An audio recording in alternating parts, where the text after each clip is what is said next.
Let's go.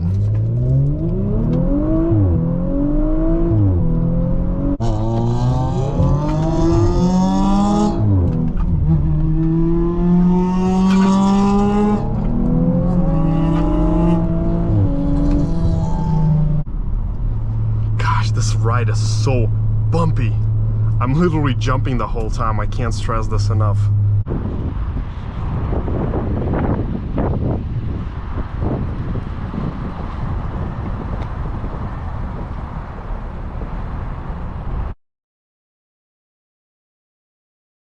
Hey there everyone, welcome back. Today we have a 2018 Audi RS5 Coupe on our channel. We're going to take a look outside of the car and inside, take you for a quick test drive, do some 0 to 60 tests with Dragy, and I will share my impressions with you about this Audi. Let's get her started up.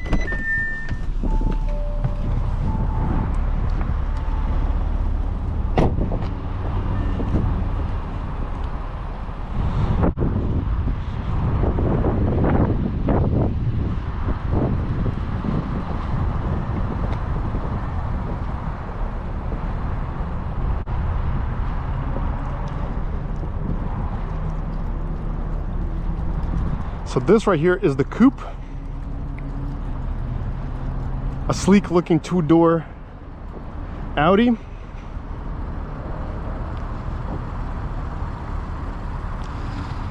I've only driven the Sportback versions prior, so this is gonna be my first time driving the RS5 Coupe. I did have a 2021 Audi S5 myself. You'll see it on the right hand corner of the screen. So today I will share my impressions about this RS5 and how does it differ from the RS5 Sportback and S5. So here's the interior. Really good materials everywhere, nice stitching, everything is soft touch, good high quality. This is the virtual cockpit with all the information. You can do your map and then also change your styles depending on whichever way you like to have them. This Audi also has the physical dials where you can actually scroll through the menu and select whatever you want, like map, navigation, telephone, without having to use the touchscreen. That I really like, and it's kind of sad that Audi parted ways from that. We also have our different drive modes: comfort, auto, dynamic. Our glove boxes, USB, AUX. We also have the massage feature here as well, and we can also adjust the bolsters. Yeah, I can feel the bolsters adjust here. Yep. And I like how this also shows on the screen, because in the newer models I haven't seen this option. And then here you can choose the massage. The seats feel good, but from my personal experience, they are a little bit cramped in the armpits right here. So if you're traveling for a longer time and you have wide shoulders, over the duration of 2 hours, you're gonna start getting very fatigued. That's one thing that you gotta know about these seats. They are very cool and sporty though, and they look amazing. Let's do our wiper test, or our horn test. We also have a heads-up display up there. Unfortunately, Audi has parted ways with the flat bottom steering wheel, which I feel is like a big mistake because it looks really cool. Here's our sunroof shade right there. And what I like about the sunroof is that it actually has like little perforations throughout the cloth, and you can see a little bit of the sky, even if your roof is closed. Some like it, some don't. I guess it's all a matter of taste. But let's start out. Let's also check out the backup camera as well. We have a good 360 view. The Audi cameras are not bad, but they do have a little bit of distortions here on the sides when you're looking at them. Rear, we can look at the different modes. Nevertheless, it's a good camera. You can park comfortably. I haven't noticed any issues with that. The heads-up display is good, but it's not as advanced as the heads-up display in BMW, where you can like select the menu, the songs, look at the album covers. It's not as techy.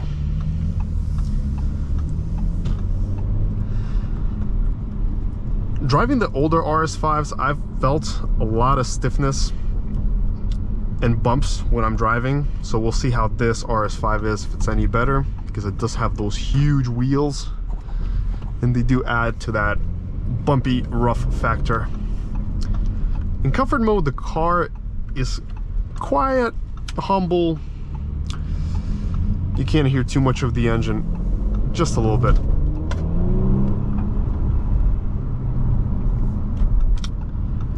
The steering wheel is very light in comfort mode. You can twist it literally with your pinky like this, like that. Let's go to dynamic and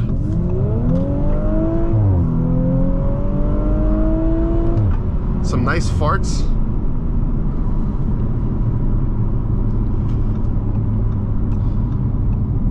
The ride is definitely rough. Like, I'm feeling woo, bouncy, bouncy, bouncy when I'm driving. We also have our Dragy right here. I'm curious what we're gonna get on the time. Uphill, but it's probably not gonna be the best time, just for the giggles. I wanna see how accurate the speedometer here is in this RS5. One more thing about Audis is that they all have this little sort of lag off the line if you're not engaging launch control. You see, lag, and then we go. There we go. And we did actually a very good time. 4.77 uphill 4%. That's a great time. The power here is really good, but the ride is incredibly bouncy. Like, I'm bouncing over every bump. Woo, like this, like riding a horse. It's like I'm riding a horse, literally. The handling is agile, very composed. It has good capabilities. You can definitely tell that this is a car that's oriented for trackies, not really a daily, because I'm like literally jumping like this the whole road, even though there's no bumps here, like, at all. I do like the way the exhaust sounds. I like this sound more than the 2023 that I drove. It's a little nicer. The pedal feels great too. Brakes are solid, really good brakes. And I like this flat bottom steering wheel, definitely a good gem. Paddle shifter feel great, high quality, nice material, and everything else here feels great. I like that Audi uses these physical dials where you can manually, without having to go through the screen, just adjust your settings whichever way you want. We also have our park sensor. I like the mirror, nice frameless mirror. One more thing I've noticed about virtually every RS5 is that they all have this tire pressure warning for some reason. They all have it come on. Newer cars, the older ones, all of them. Now, comparing this to my S5, the first few things that I will notice is how much more stiff the RS5 is. It's literally like a horse compared to the S5. The S5 would just kind of glide, sail, very smooth, composed suspension. But this is hardcore stiff, like super stiff. This definitely has more power, much better pickup off the line than the S5. Rolling power is better as well. The sound is somewhat similar from the 2.9 TT versus the 3.0 T, but the S5 did have a nicer tone to the sound than the RS5. I definitely prefer the sound of the S5 more than the RS5. I like how responsive the gas pedal here is. It gives you excellent feedback. Great power.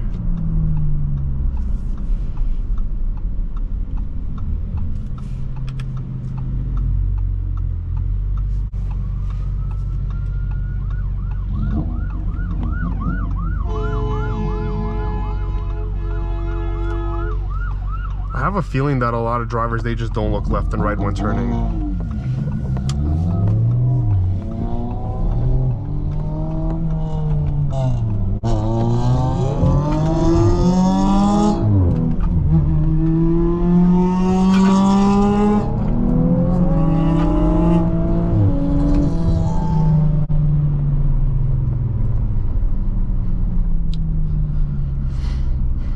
That Civic can move, I gotta tell you.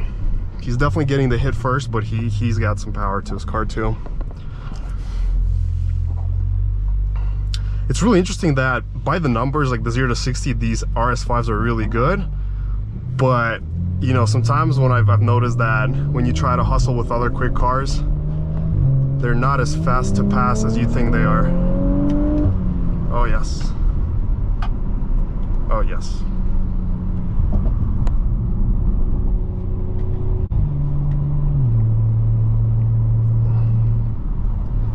Gosh, this ride is so bumpy.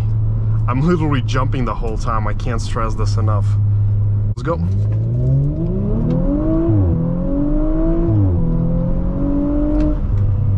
All right, what did we get? And we got 4.66 seconds to 60. Perfect straightaway, perfect slope. Very nice. Let's do some more tests. It's always a lot of fun doing these 0 to 60s. I come to a full stop, reset the Dragy, 3, 2, 1, let's go. That little delay, thinks for a second, and then we're going. And this time we got 4.73. Okay. So it's about 4.7 so far on average. And let's also do this straight away here. When the car passes, we'll do that. Reset the Dragy, 3, 2, 1, let's go.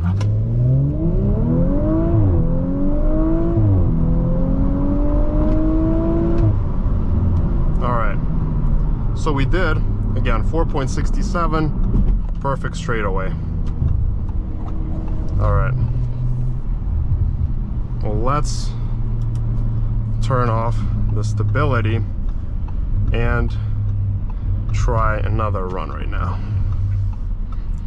Come to a full stop.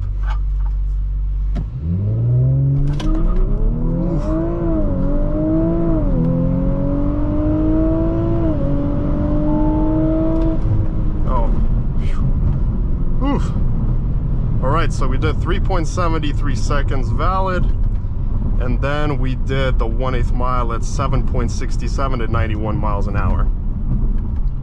Very good result, very good time. That's about right. So I'd say, yeah, 3.70 something. It's a good time. So launch control definitely spices up things for sure.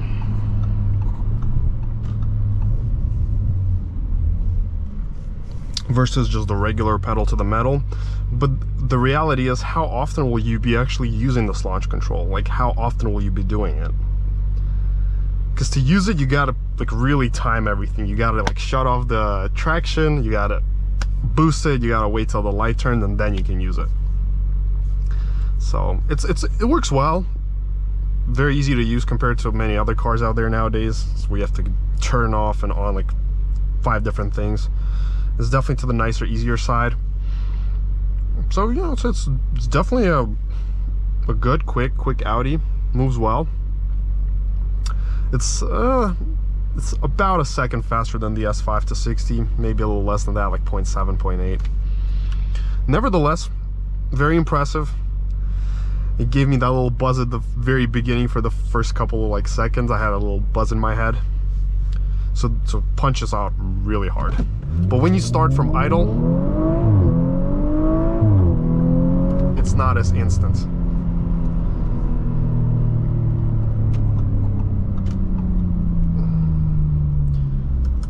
Let's go back to comfort, because that way we can at least have a less bouncy ride.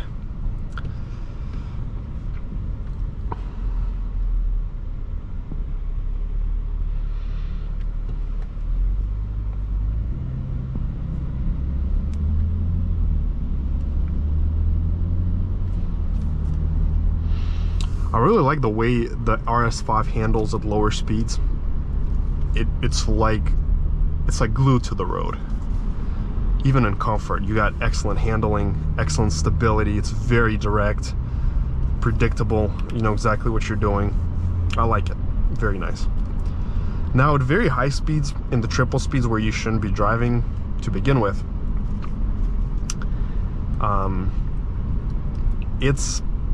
there's a little bit of understeer at very high speeds when you're taking a curve on the highway. You'll feel the car kind of want to slide out a bit. I've noticed that in the Sportback version of this RS5, so I can't really say much for the Coupe.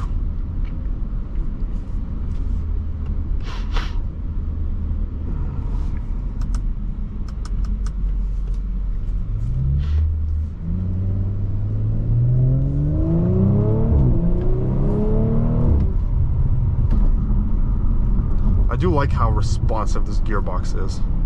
Like, the response is phenomenal.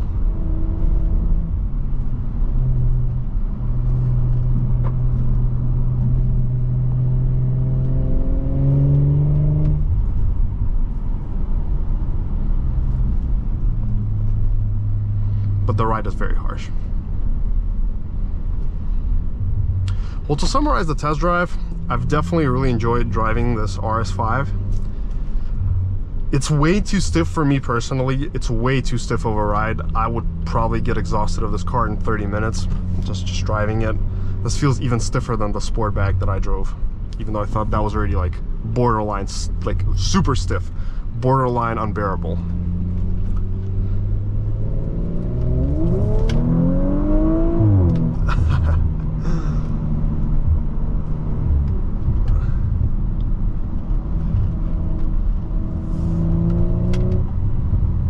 There's a lot of pops coming from the back.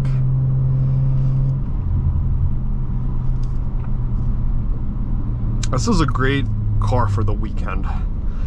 I think the S5 is a way better daily driver.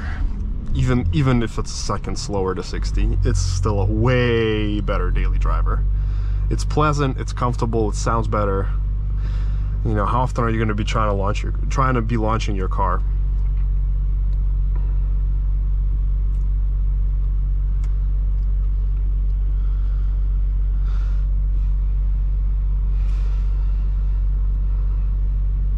This is a sports car, like on the suspension.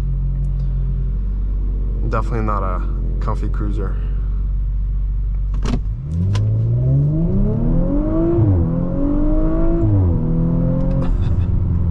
The power feels great. I love the way it accelerates. It just has that good confident torque. And I love how the throttle is, like the throttle mapping here is. It's very easy to know how much you want to give to the throttle to get going.